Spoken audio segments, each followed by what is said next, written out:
पात्र हैं। और इतना ज़रूर है कि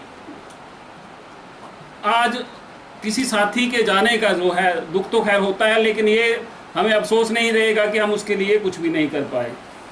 तो इस निर्णय के लिए मैं आपको बधाई देना चाहता हूँ।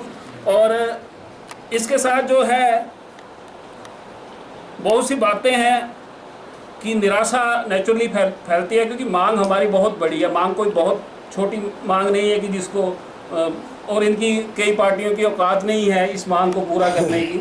जो खुद बैसाखियों पे हो वो दूसरे को सहारा देने की मंशा उनकी कम ही रहती है। तो कोई बात नहीं, इसमें आपको निराश होने की ज़रूरत नहीं है। हमें जो है लगातार प्रयास करते रहने चाहिए, क्योंकि अभी देखिए जो संगठन की संख्या है, अभी तो नेताओं ने हमारे लिए पेंशनें छोड़ने शुरू की हैं।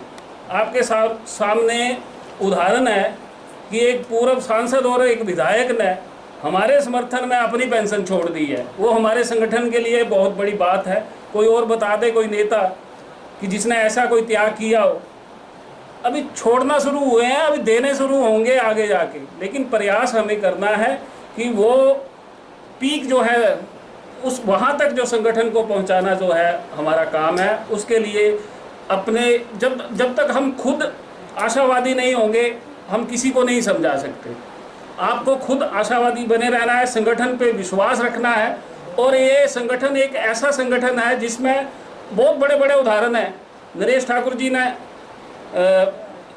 और मेरे को याद है कि ये राज्य अध्यक्ष बहुत आसानी से बन सकते थे ऊना मीटिंग में, और लेकिन उन्होंने खुद छोड़ा। चंबा के उदाहरण है, जिला कांगड़ा के जिला प्रधान एक उदाहरण है जिन्होंने पोस्ट छोड़ी। इस संगठन में एक सबसे बड़ी खासियत ये है कि इसमें कोई चिपका नहीं है ज़बरदस्ती। जो चिपका है वो काम नहीं करता। सीधी सी बात है, उसका काम उसका लगता भी है पता कि फलाना बंदा जो है वो ढोरा है। तो लेकिन चलो ये है कि हाथ की पांचों उंगलियां कभी बराबर नहीं होती, कोई ज़्यादा काम करता है, कोई कम काम करता है। और लेकिन ये है कि काम हो रहा है, हर ज़िले में हो रहा है, और कहीं धीमी गति से हो रहा है, कहीं ज़्यादा तेज़ी से हो रहा है। लेकिन ऐसा नहीं है कि संगठन ने काम नहीं किया है। अब क्या है कि हमारे संगठन की एक खासियत यह है कि हम किसी नेता की चाटुकारिता नहीं करते हैं, हम नतमस्तक नहीं होते हैं। और यही कारण है कि हम लोगों में पहली पसंद हैं। उनको पहले पता है कि ये जब भी प्रयास करते हैं, चाहे हम पक्ष के पास जाएं, विपक्ष के पास जाएं, हमें कभी किसी ने टोका नहीं है कि आप यहाँ क्यों आए, आप कल तो वहाँ थे, अब वहीं से लगवा लो। क्योंकि उनको पता है कि इनकी मांग, आज नेताओं को पता है कि इनकी मांग बहुत जायज़ मांग है। हाँ, ये है कि उनकी वो समर्था नहीं है उस लेवल तक देने की, या हमारी वो संख्या अभी तक नहीं पहुंच पाई है, ये भी बात एक उदाहरण है। दूसरी सबसे बड़ी बात ये है कि हमारे साथ जो है आम लोगों का सहयोग भी नहीं है। ये हमें मानना होगा कि हमें आम जन समर्थन जो है वो नहीं मिल रहा है। लोग आज भी बोलते हैं, आज निजीकरण पे देख लीजिए आप, फेसबुक पे 3600 बंदे लिख रहे हैं जिसको पता भी नहीं है कि निजीकरण अच्छा है कि बुरा है। वो लिख रहा है अच्छा है, होना चाहिए। उसको ये लगता है कि अगर निजीकरण हो जाएगा तो हमारी जो नौकरियां जाएगी उसको मिल जाएगी। लेकिन उसको नहीं पता कि वो पूरी उम्र तेरे से बंधुआ मजदूरी करवाएंगे, ना तू रेगुलर में, ना तू एनपीएस में, ना तू ओपीएस में। लेकिन ये है कि एक आम नागरिकों का जन समर्थन जो है, हमें कर्मचारियों को, खासकर हमारे संगठन की बात नहीं कर रहा, क्योंकि इसमें मैं हमेशा ये बात कहता हूँ कि जब भी हमें कोई सरकार की तरफ से कोई पोस्ट या जो हमारी पोस्ट है उसके साथ हमने अन्याय किया है तो आम नागरिक हमारे से दूर हुआ है। और बहुत सी जगह ऐसे होता है कि आज कर्मचारी की कोई भी खबर हो तो वो मीडिया में सुर्खियों में आती है कि फलाना कर्मचारी रिश्वत लेते गिरफ्तार, फलाना कर्मचारी मौके पे स्टाफ नहीं था। ये चीज़ें जो है ये आज हमारे विरोध में है, और इसमें 70% जो है पहले वाले जिम्मेवार रहे। मैं निजी रूप से मानता हूँ कि जो बिना कमीशन के और जो बड़ी आसानी से नौकरियां हासिल करके आए, उन्होंने नौकरी की कदर नहीं की अपनी, और उनमें ना इतना टैलेंट था कि वो अपने पोस्ट के साथ न्याय कर पाए। उसका ड्रॉबैक हमें ज़रूर है, उसका खमियाजा हमें भुगतना पड़ रहा है आज की डेट में। लेकिन उनको आज की डेट में सब कुछ है, लेकिन जो काम कर रहा है, जो कमीशन फाइट करके आया है, उसके पास आज कुछ भी नहीं है। लेकिन इसको भी हमें तोड़ना है, अपने वर्किंग के साथ हमें न्याय करके लोगों की धारणाओं को जो है लोगों की सोच को बदलने की हमें जरूरत है। ये राज्य कार्यकारिणी का पंचायतों के माध्यम से ज्ञापन का जो प्रस्ताव था वो भी यही था, वो भी इसीलिए चलाया गया था। ये नहीं है कि अब मेरे कांगड़ा जिला के महासचिव है वो जिला मुख्यालय में बैठते हैं और सारे सचिव उनके पास है, पूरे कांगड़ा के जितने भी पंचायत सेक्रेटरी है वो उनके ऑफिस में उनसे डायरेक्ट जुड़े हैं। ये जो ज्ञापन देना हमारे लिए सारी पंचायतों से लिखवाना एक इजलास में एक निर्णय से हो जाता है, लेकिन हम जो करना चाहते थे, हम ये चाहते थे कि हमारी पंचायत के प्रतिनिधि जो अपनी पंचायत के कर्मचारी हैं वो अपने प्रधान के पास जाए, अपनी समस्या आम इजलास में रखें जैसे सौरभ वैद्य जी ने रखा।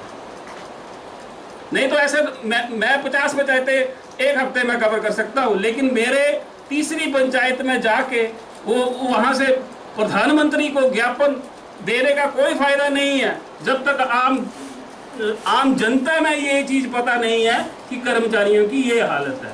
तो उसके लिए ये चीज़ था कि हमें वहाँ आम इजलास में जाके हमें अपनी बात रखनी है, अपना दुखड़ा सुनाना है, क्योंकि हम उसी पंचायत में हमारे रिश्तेदार भी है, उसी पंचायत में हमारे सज्जन मित्र भी है, दुश्मन भी है। तो लेकिन वो बात वहाँ तक रखना बहुत ज़रूरी था। लेकिन उसमें जो है मैं मानता हूँ कि जिला कांगड़ा के भी हम जो साथी हैं उसमें पूरा नहीं उतर पाए, और ये एक सही पैटर्न जो होता है किसी भी उसका वो यही है। और ये जिस तरह से मंडी से एक साथी ने कहा कि सपोर्टिंग विंग, ये सपोर्टिंग विंग इसी ऐसे प्रयासों से बनते हैं, ऐसे प्रयासों से बनते हैं और ऐसे ही जन समर्थन मिलता है अगर ऐसे प्रयास होंगे। आपने देखा होगा कोविड में हमने कोशिश की कि आम जनता तक डायरेक्ट राशन पहुंचाने की, वो उसमें हमारी मंशा यही थी कि कर्मचारियों की जो छवि खराब है आम जनता में वो थोड़ी सी सुधरे।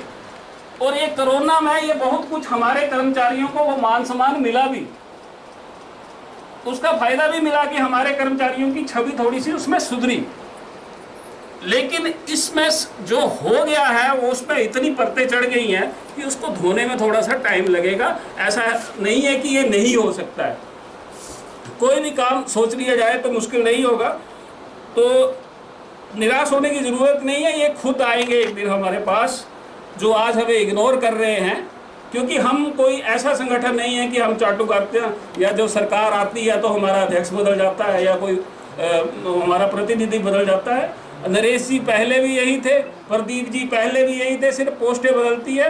हमारे साथ जुड़े साथी आज की डेट में जो हमारे साथ बिना किसी राजनीतिक मंशा से जुड़े थे वो आज भी जुड़े हैं, वो हमेशा जुड़े रहेंगे, चाहे वो हमारे साथ हैं नहीं हैं। उनके दिल में हमारे लिए मान सम्मान और हमारे दिल में उनके प्रति जो है मान सम्मान हमेशा उनके साथ रहता है। तो इसमें ज़्यादा निराशा की बात नहीं है। बाकी ये चुनाव लड़ना या मेंबरशिप अभियान या ये ज्ञापन या ये GIS, आप 3600 स्कीमें ले आओ, जब तक आपका ग्रास रूट मजबूत नहीं है आपकी एक भी स्कीम जो है वो सीधी नहीं बैठेगी। अब जो भी प्रयास, आपके साथ चेहरे तो वही हैं, आपके साथ वो चेहरे जुड़ नहीं रहे हैं नए, और वो चेहरे कैसे जुड़ेंगे उसके लिए आपको ग्रास रूट में प्रयास करने होंगे। उसके लिए आपको हर ऑफिस में जाना होगा, नए साथियों को जोड़ना होगा, उसके सुख दुख में शामिल होना पड़ेगा। किसी का कोई काम रुका हुआ तो उसको करवाने की कोशिश करनी पड़ेगी, एक दूसरे के काम आना पड़ेगा, तब साथी जुड़ते हैं दिल से। और जब ये साथी इतने बढ़ जाएंगे, आज हमारे संगठन के पास मैं दावे के साथ कह सकता हूँ कि हमारे पास 5-6 हज़ार साथी ऐसे हैं पूरे हिमाचल में जो हमारे संगठन के लिए कुछ भी कर सकते हैं। कोई आप बता दो कोई ऐसा संगठन कि जिसके साथ दिल से जुड़े साथी हो। कई मजबूरी में जाते हैं, कई ट्रांसफ़र के डर से जाते हैं, कईयों को गाड़ियों में लाद के ले जाया जाता है, कईयों को और लालच दिए जाते हैं, लेकिन हमारा संगठन एक ऐसा संगठन है जिसमें साथी खुद अपनी जेब से पैसे खर्च करके भी जाते रहे हैं और जाने को भी तैयार है। तो अपने आप को इतना छोटा मत बनाइए कि आपको दूसरे संगठन जो है वो बहुत बड़े नज़र आने लगे। वो एक पानी के बुलबुले हैं जो कुछ समय के लिए बड़े दिखाई देते हैं, लेकिन उसके अंदर बिल्कुल हवा है। और कोई भी संगठन जो है जो दिल से मनसा से जो है हमारे जो राजनीति नहीं करता वो हमारे संगठन के साथ हमेशा खड़ा होता रहा है और खड़ा होता रहेगा, और नहीं भी खड़ा होना चाहेगा तो अंदर हमारी इतनी स्ट्रेंथ है कि वो उनको बांध देते हैं कि भाई कहाँ है। अगर कोई संगठन हमारी मांग को 6 नंबर पे लिख रहा है तो उनके ही 50 बंदे उनको टोक दे रहे हैं कि एनपीएस का मुद्दा जो है वो 6 नंबर पे क्यों है, इसको ऊपर लेके आओ। तो एक मजबूरी भी उनकी बन गई है। ये हमारे प्रयासों से हुआ है, कोई ये ऐसे नहीं हुआ कि रातों रात हो गया। इसके लिए एक माहौल बनाया गया, इसके लिए 24-24 घंटे काम किया गया, साथी जोड़े गए, और दिन रात जो है हमारा जो ये अभी मैंने देखा कि जो हमारा फेसबुक पे जो हमारा एनपीसीए का ग्रुप है, प्रदीप जी ने एक पोस्ट डाली उस पर कि हमने 50,000 करने हैं, और मैं बहुत शुरू से स्टार्टिंग स्टेज से उस ग्रुप से जुड़ा रहा हूँ। नरेश जी ने बनाया हुआ ग्रुप है, वो 2-3 हज़ार थे तब, तो हम देखते थे हज़ार साथी उस ग्रुप में। पहले तो जब हमारा धरना प्रदर्शन हुआ तो नेचुरली साथी ज़्यादा जुड़े, और जब इन्होंने 50,000 की बात की तो मैंने बोला 1000 को भी कम से कम 10 दिन लगेंगे, लेकिन इनके एक आह्वान पे उसमें कम से कम 2000 साथी जुड़े हैं, और वो 10 से 15 दिन के बीच में जुड़े। वो कहाँ से आए? क्योंकि पोस्टें जब आप शेयर करेंगे, किसी के काम को सराहा जाएगा तो उसको लाइक भी आएंगे, उसकी पोस्ट पे अगर आपको जानते हैं लोग तो आपकी पोस्ट पे लाइक भी आएंगे, आपको व्यू भी आएंगे, आपको शेयर भी मिलेगा। अभी खुशहाल शर्मा जी यहाँ से अपना क्या बोलते जी, भाषण बोलना की क्या वक्तव्य दे रहे थे, तो आधे घंटे में 1600 व्यूज़ हो गए हैं इनके, 1600 व्यूज़ आधे घंटे में। और आप अच्छे किसी यूट्यूब इसके जो छोटे छोटे न्यूज़ चैनल बने हैं, 1600 व्यूज़ उनके 2-2 दिन नहीं आते हैं, जो छोटे छोटे चैनल से। तो ये हमारे संगठन की खासियत है कि इसके साथ जो भी है, जो काम करता है, वो जो दिखता है उसको लोग पसंद भी करते हैं, उसके साथ संख्या भी रहती है। तो अब मैं मेन पॉइंट्स में आ जाऊँ, क्योंकि मैं कुछ चीज़ें ऐसी है कि जो मैं अपने जिला प्रधान मेरा बोलना उसके नाते नहीं बनता था, लेकिन एक जब संगठन की बात आती है तो संगठन में सब बराबर गिने जाते हैं। उसमें कोई भी सुझाव हो, जैसे कुल्लू से सुझाव आया, और ये है कि ये संगठन कम है, परिवार ज़्यादा है। परिवार में छोटा सीखते बड़ा सीखते, कोई भी जो है अच्छी बात करे उसको सुनना हमारा फर्ज है। उसको ये नहीं कहना कि भाई तू किस अधिकार से बोल रहा है, मैं तो जिला प्रधान हूँ, मैंने तो इतना काम किया। लेकिन यह है कई बार जो है कोई अच्छी, जब हम परिवार समझेंगे तो उनकी कई बातों पे हम जो है, और बहुत सी मोटिवेशनल चीज़ें इन्होंने यहाँ पे कही हैं, और मेरा राज्य कार्यकारिणी से निवेदन रहेगा कि इन चीज़ों पे ज़रूर विचार किया जाए। और बाकी तो सांसद और मुख्यमंत्री विधायकों को दिए गए ज्ञापन के बारे में तो आपको पता है कि हमने तो 3-3, 4-4 बार भी कोई नहीं छोड़ा, और इवन मुख्यमंत्री तक को भी हम 6-6, 7-7 बार जो है कांगड़ा में ज्ञापन दे चुके हैं। और एक बार तो मेरे को कैबिनेट मंत्री ने कह दिया कि भाई क्या है, मैंने कहा जी पेंशन बहाली का ज्ञापन है। वो पंजाबी बोलते मेरे साथ, बोलते कितनी बारी देना बोल रहा हमारे उसकी विधायक कितनी बारी देना। मैंने जी जब तक बहाल नहीं होएगी ये तब मिलते रहने, तो ठीक है ना जी। अब ये है कि वो हमारा जो है, इससे ज़्यादा या तो हम धरना प्रदर्शन करते हैं, हड़ताल करते हैं, या ज्ञापन देते हैं, इसके अलावा कोई रास्ता नहीं है हमारे पास।